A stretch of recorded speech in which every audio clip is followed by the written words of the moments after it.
আলোচনার জন্য ২০ সদস্যের প্রতিনিধি দল গঠন করেছে এনবিআর সংস্কার ঐক্য পরিষদ। বিকেল ৪টায় অর্থ মন্ত্রণালয়ের উপদেষ্টার সঙ্গে দেখা করবেন তারা। রবিবার সকাল থেকে ব্যানার ও প্ল্যাকার্ড নিয়ে মিছিল আর স্লোগান দিয়ে আগারগাঁও রাজস্ব ভবনের সামনে জড়ো হন এনবিআরের আন্দোলনরত কর্মীরা। রবিবার দুপুরে আগারগাঁওয়ে জাতীয় রাজস্ব ভবনের সামনে এই কথা জানান ঐক্য পরিষদের সিনিয়র সহ সভাপতি মির্জা আশিক রানা।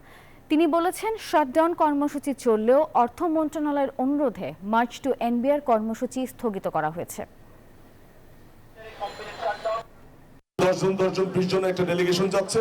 আমরা আমাদের যে এই বর্তমানে যে সকলের এক মূল যে দাবি চেয়ারম্যান মহোদয়ের অপসারণ সেখানে দাবি করব, পাশাপাশি এই সংস্কার প্রক্রিয়া কিভাবে আগানো যাবে, তার ঘোষিত রোডম্যাপ কিভাবে বাস্তবায়ন করা যাবে এবং আমাদের উপর যে দমন নিপীড়ন করা হয়েছে এটাকে অবিলম্ব বন্ধ সহ এনবিআর কে কার্যকর করার জন্য তার সহযোগিতা চাবো। আগারগাঁওয়ে রয়েছেন আমাদের সহকর্মী ফারজানা রিয়া। এনবিআর এর অস্থিরতা সম্পর্কে আরো খবর জানবো তার কাছ থেকে। যুক্ত হচ্ছে রিয়ার সঙ্গে। মার্চ টু এনবিআর এর কর্মসূচি স্থগিত করেছেন। এছাড়া যদি বলি যে ২০ সদস্যের প্রতিনিধি দল নিয়ে কিন্তু তারা আলোচনার উদ্দেশ্যে রওনা দিয়েছেন। বিকাল ৪টায় অর্থ উপদেষ্টার সাথে তাদের বৈঠক হবে এবং সেখানে তারা তাদের দাবি তুলে ধরবেন। ১০ জন আয়কর বিভাগ থেকে এবং ১০ জন কাস্টম বিভাগ থেকে নিয়ে কিন্তু তারা এই ২০ সদস্যের প্রতিনিধি দল গঠন করেছে এবং তারা সবাই মিলে ইতিমধ্যে রওনা হয়ে গেছেন। তারা কিন্তু যাওয়ার আগে বান্ডেল থাকলে প্রতি সেনমানিতে টাকা বাঁচবে। বিকাশ সেনমানি বান্ডেল কিনে জিতুন প্রতি লেনদেনে। কিছুটা ব্রিফ করে গেছেন এবং বলেছেন যে তারাও সেখান থেকে বৈঠক শেষ করে আসবেন এবং এখানে আসার পরে তারা জানাবেন যে আসলে কি কি বিষয়ে আলোচনা হয়েছে এবং তাদের দাবি কতদূর মানা হয়েছে এবং তাদের পরবর্তী কি কর্মসূচি তারা গ্রহণ করবেন এবং কি কি কর্মসূচি পালন করবেন সেই বিষয়ে তারা তখনই জানাবেন।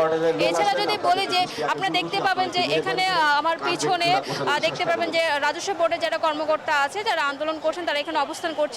বৃষ্টির মধ্যেও কিন্তু অনেকে এখানে এখন পর্যন্ত বসে আছেন, অনেকে আবার ভিতর দিকে চলে যাচ্ছেন। এছাড়া যদি বলি যে আজকে সকাল থেকে কিন্তু তারা এখানে অবস্থান নিয়েছেন। রাজধানীর বিভিন্ন কর অঞ্চল থেকে শুরু করে ঢাকার বাইরে থেকেও কিন্তু কর্মকর্তারা এসে একাত্মতা প্রকাশ করেছেন আন্দোলনে।